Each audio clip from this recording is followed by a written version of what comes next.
BJP में भले ही योगी आदित्यनाथ के नारे पर तूफान मचा हो, लेकिन सीएम योगी इन सबसे परेशान होने वाले नहीं, क्योंकि उनके लिए नारा सिर्फ राजनीति तक सीमित नहीं। उन्होंने पहली बार इस नारे का जिक्र राजनीतिक तौर पर नहीं किया, बल्कि बांग्लादेश के हिंदुओं की बात करते हुए बटेंगे तो कटेंगे की बात कही थी। और उसके बाद लगातार वो हर मंच से बटेंगे तो कटेंगे का जिक्र कर रहा है। अब सीएम योगी ने कह दिया कि बटे थे तो पाकिस्तान और बांग्लादेश बन गया था।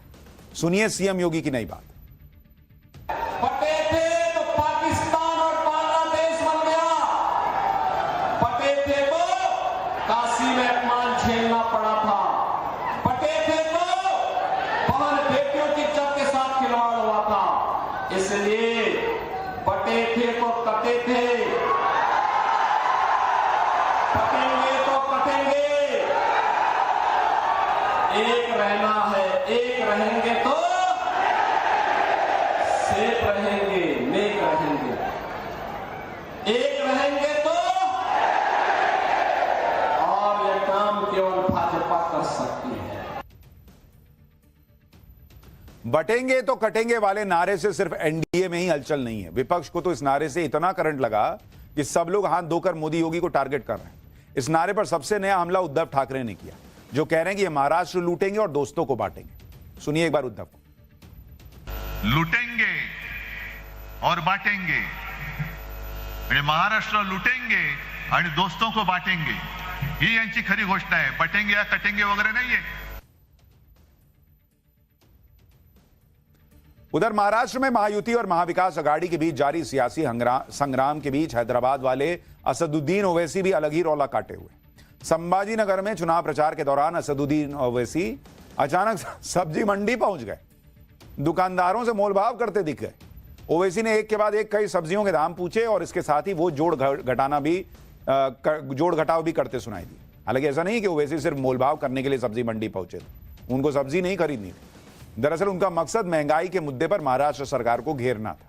सब्जियों का मोलभाव करने के बाद उन्होंने कहा कि सिर्फ 5 सब्जी ही खरीदने में 500 रुपए खर्च हो जा रहे हैं और महाराष्ट्र सरकार 1500 रुपए देकर लाडली बहन योजना का ढिंडोरा पीट रही। देखिए क्या हुआ वहां।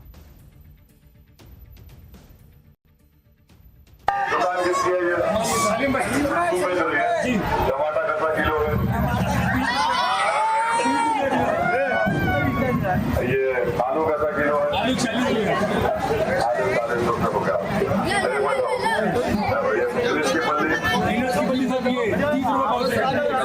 तीन मिलाए तो 100 रुपए इसमें हो गए। कद्दू कैसा किलो है? 40 हो गया। फूल गोभी 200 रुपए हो गया। और ये करेला 40 रुपए। हाँ 150 रुपए हो गए। अरे बैगन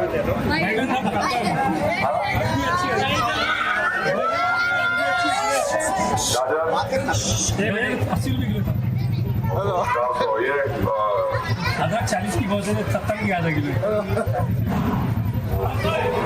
यार ये 6-7 चीजें लिए तो 500 रुपए हो जा रहे हैं। उन्हें 1500 रुपए दे के बोला लाडली बहन।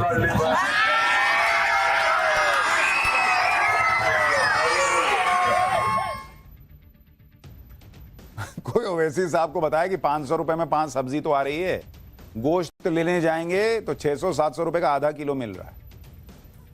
लेकिन यह देखिए कि महाराष्ट्र में चुनावी लड़ाई किस हद तक पर्सनल अटैक पर पहुंच गई। कल नागपुर में कांग्रेस नेता कन्हैया कुमार ने देवेंद्र फडणवीस के धर्मयुद्ध वाले बयान पर निशाना साधते हुए उनकी पत्नी पर कमेंट कर दिया, जिस पर आज देवेंद्र फडणवीस ने भी पलटवार किया और कहा कि इस तरह का कमेंट करने वालों का को चुल्लू भर पानी में डूब मरना चाहिए। पहले देवेंद्र फडणवीस को सुनिए, फिर आपको कन्हैया कुमार का बयान भी दिखाता हूं।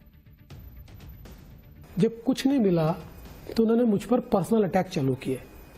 मेरे पत्नी के खिलाफ इनकी ट्रोल आर्मी जिस प्रकार के आरोप करती है, कोई सभ्य व्यक्ति देखे तो शर्मिंदगी महसूस करे। जिस प्रकार का व्यवहार इन्होंने किया है, जिस प्रकार से मेरी पत्नी के मीम्स बनाना, उसके बारे में गंदी गंदी बातें लिखना, ये सारी चीजें शर्म आनी चाहिए। चुल्लू भर पानी में डूब मरना चाहिए। अरे लड़ना है तो सामने से लड़ो। ये कौन सा शिखंडी का युद्ध तुम लड़ते हो? दरअसल कल नागपुर में कन्हैया कुमार ने धर्मयुद्ध वाले बयान को लेकर देवेंद्र फडणवीस को घेरने की कोशिश की। कन्हैया कुमार ने बीजेपी पर धर्म के नाम पर गुमराह करने का आरोप लगाया और कहा कि ऐसा नहीं है कि कुछ लोग धर्म बचाएंगे और डिप्टी सीएम की पत्नी इंस्टाग्राम पर रील बनाएंगी। सुनिए एक बार कन्हैया कुमार का बयान।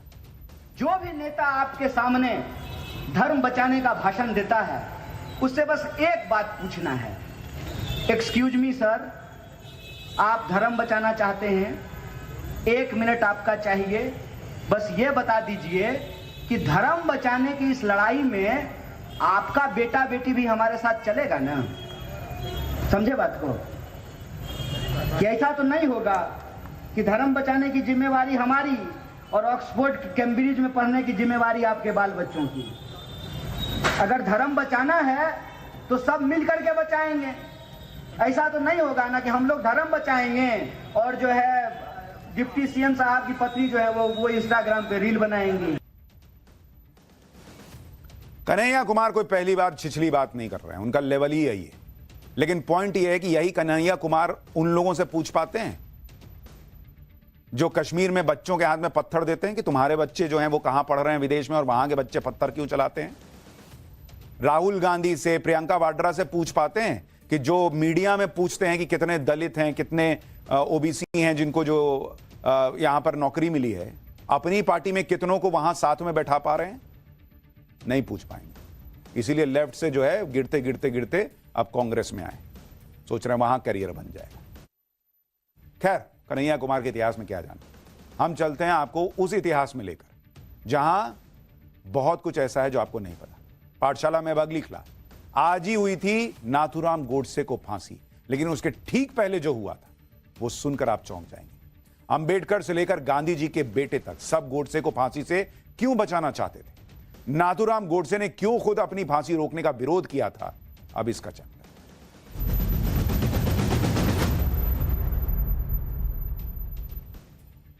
नाथूराम गोडसे भारतीय इतिहास का सबसे विवादित और चर्चित कैरेक्टर है।